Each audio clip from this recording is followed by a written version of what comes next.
Hello everybody, I'm Sen McGlynn. I'm here to talk about a wetland restoration project in Kawakawa, New Zealand.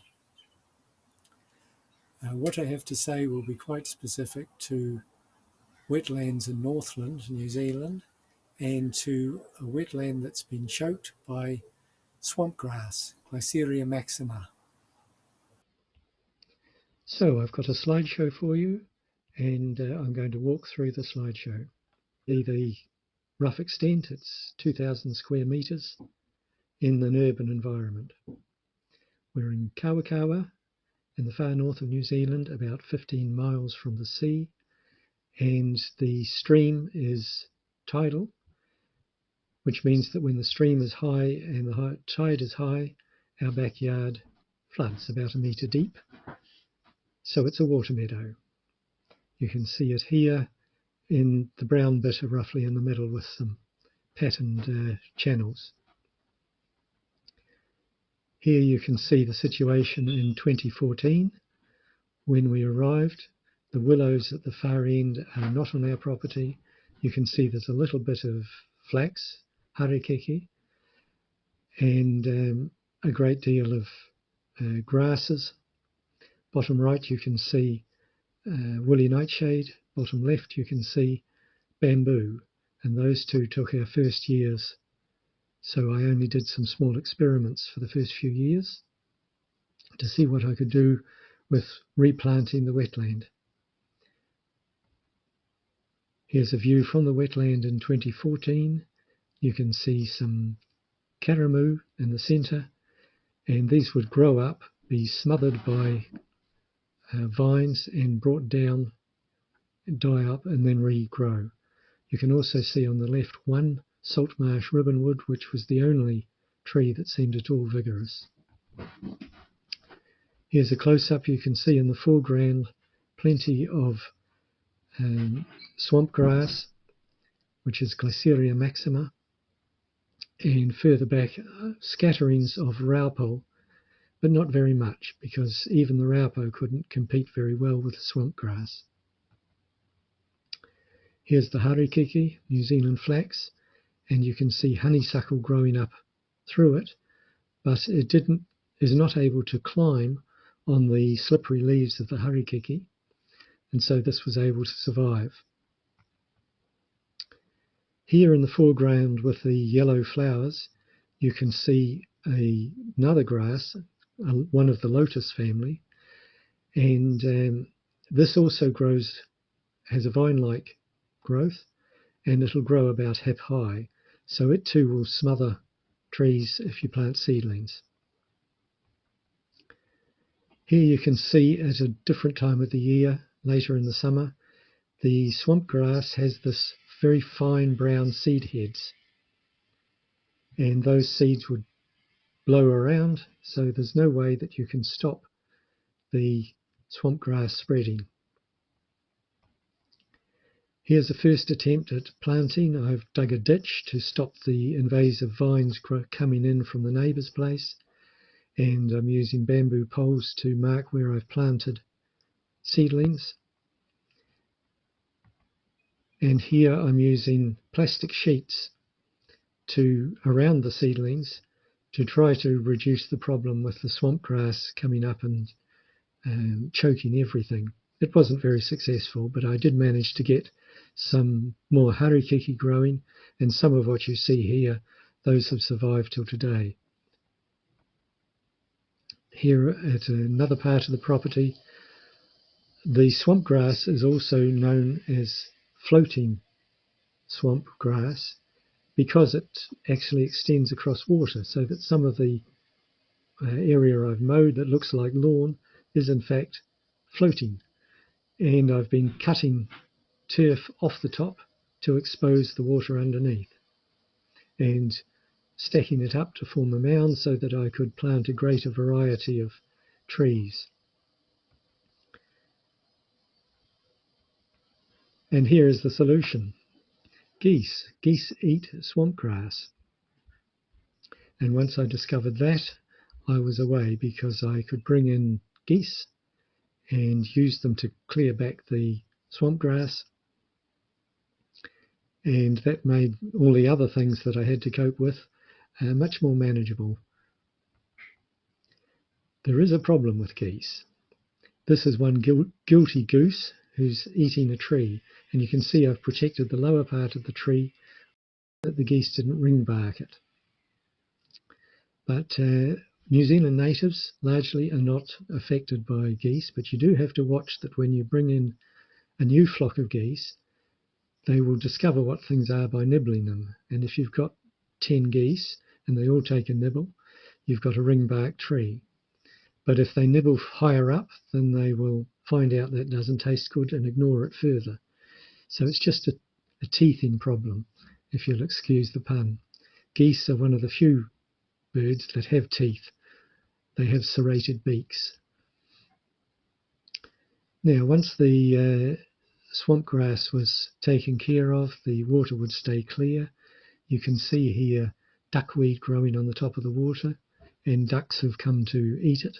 And the geese also eat duckweed, so between them they keep the water quite clear. And here you can see why it's a wetland. We have a lot of water, and I've started to plant trees, and the markers show where I've planted trees. And this is autumn, and I've cleared the raupo because at the end of the summer the raupo gives up, but the standing raupo is a place for weeds to grow on, particularly the convolvulus. So by knocking it back in the autumn, I get a head start on the invasive weeds that I'm trying to beat. Here is also an autumn picture, and it's now 2021, and you can see the trees I've planted are growing up and hardly any swamp grass. And here is 2022 in December, so it's midsummer. And you can see here that the area that's I'm looking after is almost straight raupo now, whereas the neighbour, it looks much more dense, and that's because on his side it's mainly swamp grass, which is growing as high as the raupo. Here you can see a white-faced heron and a shag who've come to visit. There's fish and eels in the water, and trees are growing up, but there's still a great deal of other weeds.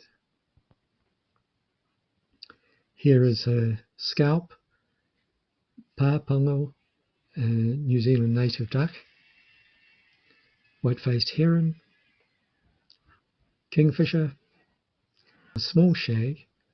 We have great shag and small shag both coming to visit us.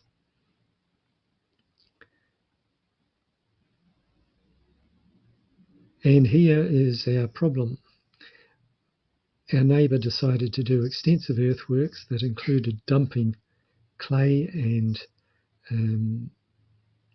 stone straight into the swamp. In this case, he's dumping it onto another neighbour's property, but he also dumped it onto our property. And the result was a mess. The problem is that the fine sediments in that fill flow down and into our property, and they started to clog up the wetland. Result, you can see here there's a growth on top of the pond, and here you can see more of it. This continued for a whole of one summer and eventually went away, but I started to use sediment filters to stop this fine sediment getting into the water. Here you can see in that boundary ditch that I dug earlier, I've put barriers across the ditch, and I'm using hay to stop the sediment. This is reasonably successful, and as time went on I got better at doing it, and we now have the problem 90% under control. In this shot you can see the scale of the problem. The fill is about 3 metres deep at its deepest and extends about 6 metres into our property. and there are springs underneath the fill, and you can see the water flowing out at the base there around that tree and carrying the sediment down. The first thing we did to remove this spoil that he had dumped on our property, we started around the base of the trees, because the trees' health would be affected by the weight of the spoil dumped on top of the roots. And the removed tree in the immediate foreground you can see is bleeding with a sort of clear slime, and that's a response to stress. It's fermentation inside the tree which is bubbling out and producing this horrible sticky slime. And here is a rain. You can see the problem, the combination of the surface water flowing into our property and the springs carrying the fine sediment through the fill and into the ditch and then into the swamp produces this discoloration. And here you can see my sediment trap. I've covered the ditch with hay and barriers to stop the hay itself going through, and it's clearing the water reasonably well. I also laid hay on the surface of the land to catch more of the sediment as it's carried through in rainy weather. And here you can see us. The best way to stop the sediment getting into our wetland is to remove the spoil he's dumped on our land entirely. So that's what we're doing. Not having any good access to that boundary area, we've been removing it with shovels and buckets. And in addition to the stone and fine clay sediment, we've also got a lot of rubbish in that stuff. And here you can see it. And some of it includes pollutants, because you could see an oily sheen on the water at times. This is domestic rubbish from a neighbouring property. The previous owner of that property had used it as a dump. He simply put his household rubbish into bags and dumped them on his property, and then the new owner pushed all of that with his sediment and with his spoil into our property. And here we've been photobombed by a couple of ducks, but I'm showing you the one way we have of dealing with that spoil is to contain it in old tyres with one side cut off. And once this is put into the tyre and pounded down and compressed, it doesn't move. So on paths and areas that we don't want to plant, this does no harm, and it's then contained. And here you can see we're digging the spoil out and building staircases. Once again, we're not going to want to plant on a place we use as a path, so the fill there does no harm once it's contained in the tyres. It won't wash down into the wetland. Now, in the wetland we've been planting, this is a Mamaku ponga. It'll grow about 9 metres high with a bit of luck. It may fall over when it gets high enough and we have a storm. That remains to be seen, because ponga don't normally grow in such soft land, but they do grow with their roots wet. Again, this is Mamaku. And this is one of the ponga from the ponga grove that you saw previously. Our neighbour came in with a digger and cleared out, knocked down the trees on our property, and one of them was this ponga, quite a mature thing, about 7 metres tall. And I carried it down and put it in the wetland, and it's regrowing from the top. So that's good news. That's a rescue. Here you see a Hoheria, a lacebark, which I tried to plant, and this one's about 4 metres tall. I do not recommend them for wetlands. The mortality rate is well over 50%, And what happens is they grow quickly. You think that's great and I'll plant some more. And then it's about 5 meters tall or so, they up and die. So I don't recommend those. This is a pulkaka. They do quite well. They do take a lot of weeding and they're hard to weed. This you can see is the lacebark I showed you earlier, and you can see the pink flower is convolvulus. And if you look behind that pink flower, you'll see the green leaves of the convolvulus growing up a raupo. And this is a problem. Raupo itself is not a weed, but it's a host to the convolvulus. And this is why I cut back the raupo in the autumn. It gives everything else a head start before the convolvulus gets away again in the spring. But if you leave the dead raupo there, then the convolvulus will keep growing up around it. And there'll be very little light that gets down to the base. This is a martipole, also called red martipole. I have mixed reviews of those. I've had about 50% mortality rate, and I'm not planting any more. This again is a martipole, and this is one of the ones that has lived quite well. It's chest high now. It's one of the ones that I planted with plastic sheet around it to stop the weeds growing so quickly.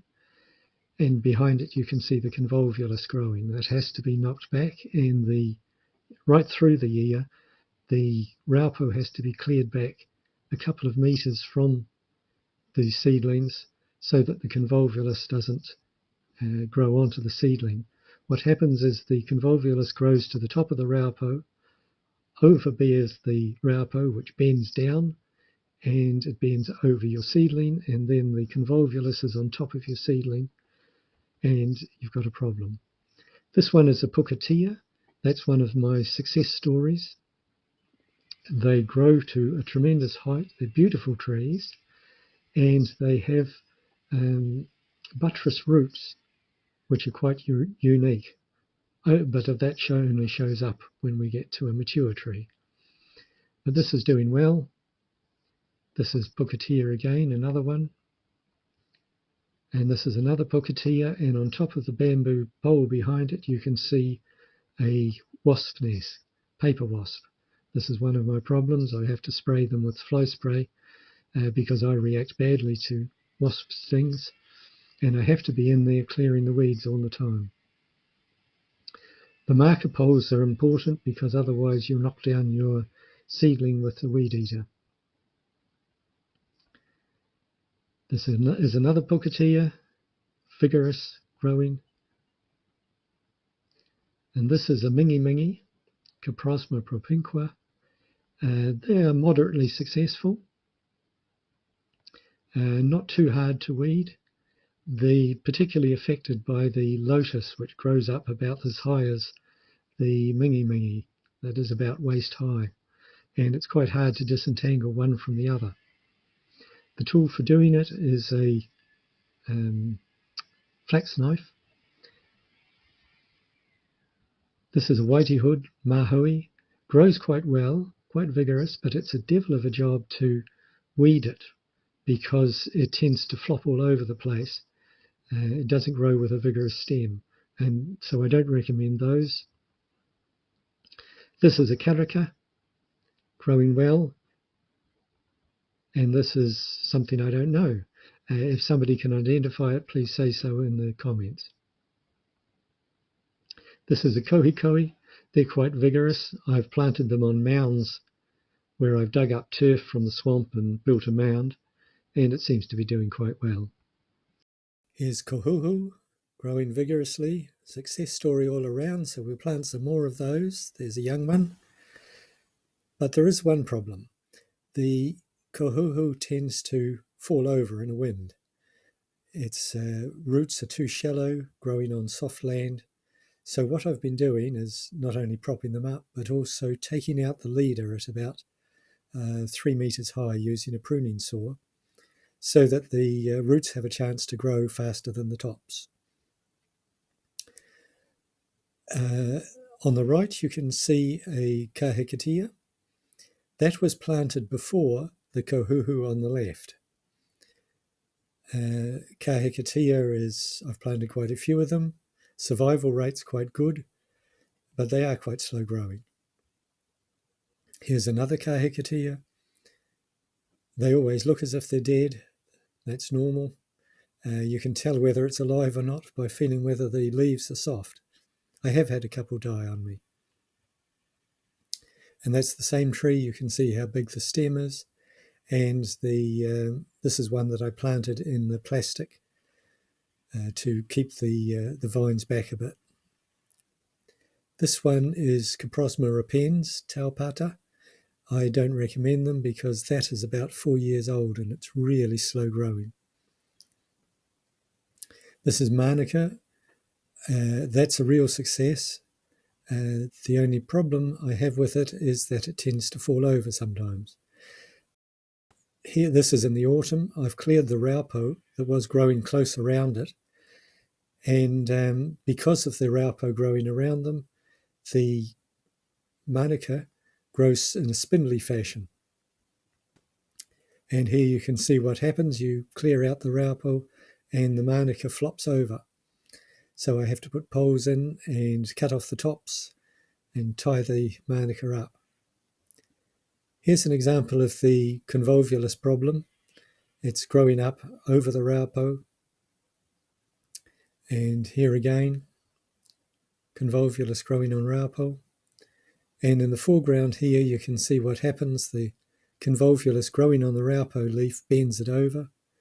And the next thing you know, the convolvulus is on your seedling. This is a picture of the Glauceria maxima, the swamp grass. I've got now 2 adult geese for 2,000 square metres, and I think that 3 or 4 geese would be better. The geese like to eat the young growth of the swamp grass, and if for some reason they don't get to an area and the swamp grass grows up, then the geese will leave it alone. So what you have to do then is mow the area, and then the geese will come back and eat the new growth of the swamp grass. This is Lotus pedunculatus, the lotus with the yellow leaves that I showed you earlier from 2014.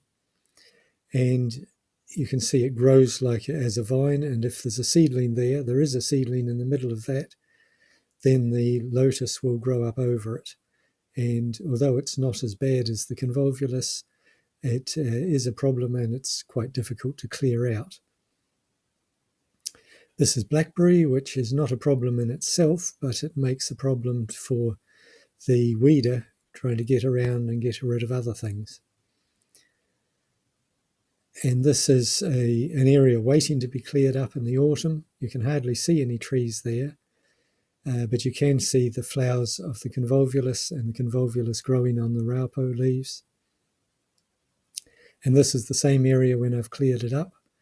And I've planted the Manuka in straight lines fairly close together so that I can clear between them with a scrub cutter and then by hand clear the weeds from around the seedlings. The flax knife that I've mentioned, I got them on Trade Me. At that time they were about $7 a piece, and they're a vital tool.